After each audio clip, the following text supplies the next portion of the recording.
അന്ന് ഞങ്ങൾ ദിലീപ് ഒരു സ്മോൾ ടൈം ആക്ടറായിരുന്നു ആ സമയത്ത്. വെച്ചാൽ മമ്മൂട്ടി, മോഹൻലാൽ, സുരേഷ് ഗോപി, ജയറാം, മുകേഷ്, ജഗദീഷ്, സിദ്ദിഖ് എന്നൊക്കെ പറയുന്ന നായകന്മാർ നിറഞ്ഞു നിൽക്കുന്ന ഒരു കാലത്ത് കുറച്ചുകൂടി ജൂനിയർ ആയിട്ടുള്ള ഒരാൾ, അവർക്ക് ചെയ്യാൻ പറ്റാത്ത പ്രായത്തിലുള്ള ക്യാരക്ടേഴ്സൊക്കെ ചെയ്യുന്ന ഒരാളെന്നുള്ള നിലയിൽ അങ്ങനെ ആയിരുന്നു.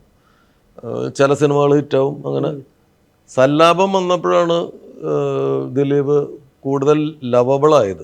സല്ലാപം എന്ന് പറഞ്ഞാൽ അതിനു മുമ്പ് ഒരുപാട് സിനിമകൾ ചെയ്തിട്ടുണ്ട്. സല്ലാപത്തിലോട് കൂടിയിട്ടാണ് അവനൊരു ഫാമിലി ഓഡിയൻസിന് ഭയങ്കര ലവബിളായിട്ട്. ആ സിനിമയിൽ നായകനല്ല അവൻ, അതിലവൻ ശരിക്കും നെഗറ്റീവാണ്, കാമുകിയെ ഉപേക്ഷിക്കുന്ന ആളാണ്. നായകൻ മനോജ് കെ ജയനാണ് സല്ലാപത്തിൽ.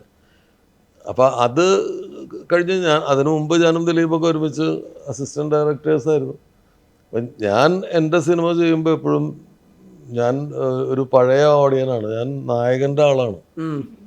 പിന്നെ എൻ്റെ കൺസെപ്റ്റൊക്കെ അങ്ങനെയാണ്. നായിക സുന്ദരിയായിരിക്കണം, നായകൻ മറ്റേ എല്ലാ ഹീറോയിസും ഉള്ള ആളായിരിക്കണം. പക്ഷെ ഓരോ ക്യാരക്ടേഴ്സിൻ്റെയും ഹീറോയിസം ഡിഫറെൻ്റ് ആണ്.